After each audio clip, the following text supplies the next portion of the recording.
আসসালামু আলাইকুম। কেমন আছেন সবাই? আশা করি সবাই ভালো আছেন। তো আমি সকালে বাজারে গিয়ে কিছু মাছ কিনে আনছি। সে দুপুরে একজন মেহমান খাবে, এই কারণে দুপুরে যদি আমি রান্না করি না, কিন্তু আজকে রান্না করা লাগবে, মেহমান আসবে তাই। তো বাজারে অনেক দিন পরে গেলাম, দেখি এত দাম জিনিসের, কেনাটাই অনেক কষ্ট।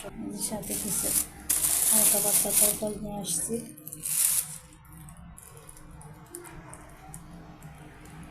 তাড়াতাড়ি রান্না বসাতে হবে, এবার গ্যাস চলে যাবে।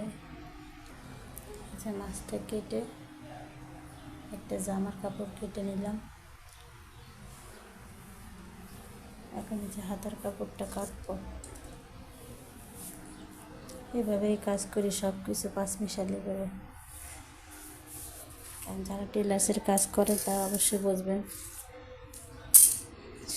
একসাথে কোনো কাজই আমরা করতে পারি না।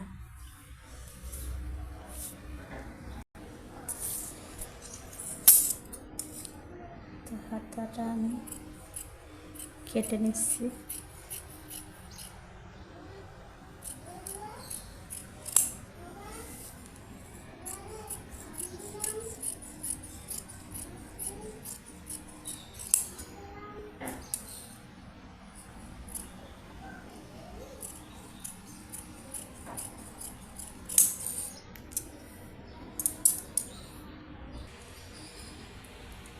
আর একটা জামার কাপড়, এটাও এখন কাটবো। তবে রান্নাটা বসায় তারপর, নাহলে আবার দেরি হয়ে যাবে। তো আমি রান্নার কাজে যাই। আপনারা আমার চ্যানেলটা সাবস্ক্রাইব করবেন, লাইক করবেন, শেয়ার করবেন। ভিডিওটা আজকে এখানেই শেষ করছি। আল্লাহ হাফেজ।